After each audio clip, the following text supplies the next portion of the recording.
It's been a couple years since we last talked. Appreciate you making some time for us this morning. Treylon Burks, he's been the topic of conversation all across Arkansas with his decision. Where do you project him right now, pre all these evaluations in the upcoming NFL draft? Yeah, good morning, guys. Appreciate you having me on. I think Treylon is one of the best receivers in the country. I mean, obviously, we saw what he did against SEC competition this year. And without a Bryce Young or C.J. Stroud at quarterback, no disrespect to the Arkansas quarterback, but not, a quarterback we're seeing as somebody who's also going to be a first-round pick. So I think the conversation for him really right now before, the pre-draft event is that he's a first-rounder. Probably on the back end. This is a kind of a unique wide receiver class compared to what we've had the last few years where seemingly 3 in the top 15 became the norm the last 2 years. I don't think we'll see quite those numbers this year. So he's kind of in the mix with about 4 other receivers to be selected in the first round. So he's in a great spot right now. Obviously the NFL scouting combine in late February, early March is going to be really big for him. As an underclassman, he doesn't have the opportunity to go to the Senior Bowl in Mobile, Alabama, and kind of show his ability there. So for a player like Trey, it's more about you got to nail the combine, you got to nail the pro days, and then really handle your business with the private interviews and workouts that you'll get as well. Matt, Daniel Jeremiah of the NFL Network compared him to A.J. Brown, and I think he's kind of in that A.J., DK Metcalf. I know those are Ole Miss guys, but what kind of player comparison do you see Treylon Burks currently in the National Football League? Yeah, DJ is a good friend of mine. I saw that pop up on Twitter the other day, and I just grinned because it's crazy how much he does remind me. And my comp for him is DK Metcalf. That's the one I have had in my notes. So you're kind of getting a feel, right? A player comp is supposed to tell people who've never seen a player before maybe what to expect. It's not necessarily a projection of what type of NFL talent they're going to be. So I think what you can hear by whether it's A.J. Brown or DK Metcalf, I saw one older guy compared to Marcus Colston, who was with the Saints for a long time. You're starting to get a picture of, okay, this is a pretty physical wide receiver, 6'3", 225 pounds, but he has some ability after the catch. And I think that's what makes guys like A.J. Brown and DK Metcalf so dangerous is it is that ability to not just run a slant and body position guys for the ball, but it's what you do after the catch that is equally as impressive. And I think that's what one thing that Burks does bring to the table that is probably underrated is that what he can do after the catch. Matt, I would love your opinion on Jalen Catalon, who spent half the season injured but has had a good career. What's your evaluation of him after missing half of the season at Arkansas in this past year? Yeah, man, he's a tough one. If we had talked in September, I probably would have been saying he looked like a top 40 pick, right? I mean, it was everything you heard come out of Arkansas during that early run where you guys were, I'm a Texas fan, early you guys were killing everybody, right? And you're like, oh my gosh, like Jalen Catalon looks like, the Honey Badger or Antoine Winfield Jr. Like he looked like that type of difference maker in the secondary. Obviously with the injury, I'm waiting to kind of hear and see what his decision is going to be following the year. I think he's a player that would be in that day 2 conversation, depending on how things look post-injury, but also just how, and I mean by that, how well he runs, how well he moves. The pro day is going to be paramount for him. It is a very deep safety class, and he kind of fits into that. Are you a safety? Are you a nickel? Almost like a hybrid player, right? Mm-hmm. I know that there are some NFL teams that are fans of his, but I have not heard of anyone having him higher than round 2, and I personally have him in kind of I call it the fringe, round 2, round 3. So you would expect him if his family were to reach out and say, hey, right now, where do you think we get drafted? So, you're probably in the 50 to 75 pick range right now.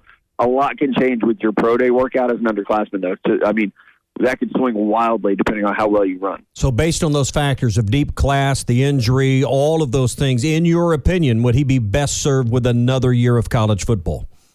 I do think so. And I'm I feel like I'm unique in that regard, is I will tell guys, like, hey, it's probably better for you to go back. And sometimes that works out, sometimes it doesn't. But I think having a full, healthy year is really going to benefit him. And also, you're going back to an Arkansas team that is ascending. Like they are getting better. Sam Pittman's doing a hell of a job. Barry Odom's a great defensive coordinator.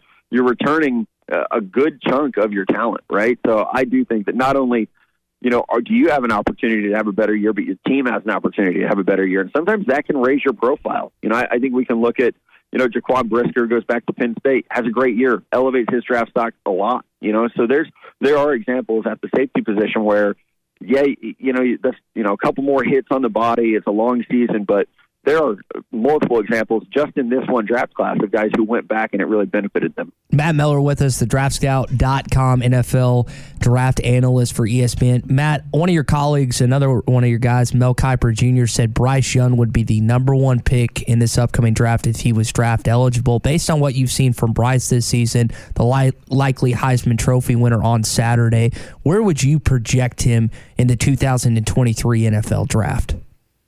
Yeah, well, the Godfather is rarely wrong. I've learned that. I would say I agree completely. I think the Detroit Lions are sitting there with one win and no quarterback. If Bryce Young were in this class, as great as Aiden Hutchinson is, as great as Kayvon Thibodeau is, I do think he would be the pick. Now, the problem we run into is I think a lot of people are saying, okay, well, he's the surefire number one pick next year in 23. And maybe he will be, but, C.J. Stroud has an opportunity to close that gap. I do think we could see it more of like a Trevor Lawrence, Justin Fields type race between those two next year to see who will be that first overall pick. But also, I'm loving that this NIL money's changing the game. We might have these guys stay in college for 4 years because they're making a damn good living at their university. So it's not like there's that rush to get to the NFL anymore. So I think that's even changed the game where we see Phil Yurkovich go back to Boston College for another year. We might see Bryce Young or C.J. Stroud or, we'll see what, Tyler Van Dyke at Miami, somebody, might emerge and say, hey, I'm going to stay all 4 years. Yeah, and especially with the news coming out of Texas right now, reported by, I think, the rival site that Quinn Ewers might be making first-round NFL NIL draft money. That's something to monitor as well. Now, we have a lot of Dallas Cowboy fans, Matt, that listen to this program, and they have loved what they've seen from former Penn State linebacker Micah Parsons, him coming off the edge, playing that outside linebacker role. And for all the people that watch SEC football, I think Will Anderson kind of fits in that outside linebacker, hybrid linebacker role. What do you see? Is that a pretty good comp for Anderson, Micah Parsons in the NFL? Oh, yeah. I mean, I think I'm a little bit older, so I watch him, and I'm like having flashbacks to like Greg Lloyd and players like that who are just so dynamic and physical and instinctive. I think that's what gets lost with Will Anderson. It's not just size and speed and strength. It's how smart he is and just the ability to find the football. And there's so many second effort plays. In that way, the second effort is like T.J. Watt. It's like, all right, you might run him out, get him around the edge, but he's not going to stop, and he's going to come back on the second chance plays. And even last weekend against Georgia, one of my buddies that scouts with me, I was like, they can keep him down for a little bit, but he's going to get his. I guarantee it. He's going to get his. And he's just relentless. And we talk about who will be the first pick next year. I can tell you, he'll start the year as my number one player. He's that good. I think he was the best player in college football this year, and it's a shame that he's not getting the invite to the Heisman ceremony, but the Heisman is what it is. Yeah. Matt, in your years of covering the draft and looking at players, talking to NFL personnel, what have they had to say about Sam Pittman coached offensive linemen, and what is the conversation now with Sam Pittman as a head coach? Well, it's always been about discipline and technique, and you kind of have, like, Sam is a great example, and I think Barry Odom is as well, of guys who what you're getting, right? They're well coached. They're NFL coached, for lack of a better phrase. And so you know what you're getting when you draft a player from his program. And I think that's going to carry over to the head coach ranks. I mentioned earlier, I'm a Texas Longhorn fan, and I have been forever. And coming up in this business, one thing you always heard was, Texas players are soft. You will never hear that about a Sam Pittman coached player. There's never going to be the, oh, man, you're going to have to babysit this kid, and he probably doesn't know how to work, and he's probably entitled. There's none of that. And even as Arkansas rises as a program, I think that's one thing that he will keep in check is that accountability and discipline is always going to be a core standard for what they do there. And that makes it a lot easier to draft players out of Arkansas when so you're getting someone who knows how to work. They spent 3 to 4 years working every day, and they're going to be able to come in and do that at a pro level. Matt, I know the NFL draft is your lifeline. That's really where you butter your bread. And I think about this upcoming draft. I know Jim Harbaugh has made the case for Aiden Hutchinson to be the number one player in the draft. Kayvon Thibodeau has had a great season for Oregon. If you had to put money on it right now, who's going to be selected first come April? I would put it on Hutchinson out of Michigan right now. I just think as athletic and flashy as Thibodeau is, there's something to the year Hutchinson had. And I think it might be a little easier to project that forward, 15 sacks, like 20 tackles for a loss. We all watched it against Ohio State where he had like 15 hurries, right? I think that's a little easier and a little more comfortable to look at that and say, okay, we're getting that. We know what we're getting. With Thibodeau, it's a little bit more projection, I think, because he hasn't had the dominant production. He was injured this year.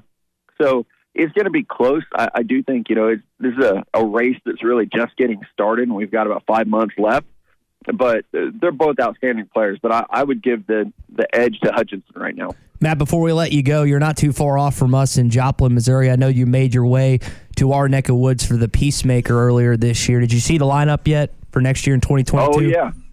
Oh yeah. I've been bothering them. I've been texting everyone on the board that I know, trying to get the early scoop on the lineup, and I'll say that I got an hour and 47 minutes before I have to hop on the website and buy my early bird VIP. So I'm ready. I'd never spent time in Fort Smith before. We had such a good time, coming from a small town myself. You guys, you have it figured out down there. Great bar scene, great hospitality, and we can't wait to get back. Well, see, now here I was going to ask you about Texas wanting to stay in the Big 12, and you say something good about my hometown, so I guess I'll leave Texas alone on your way out the door here. So. Hey, you can talk traveling Texas anytime you want with me. I'm usually first in line complaining about Texas, so you just tell me when and where, and we'll complain about the Longhorns. All right, man. Matt, good stuff this morning. We really appreciate your time. I know you're really busy all throughout the year, so thanks for making some time for us here on the Morning Rush.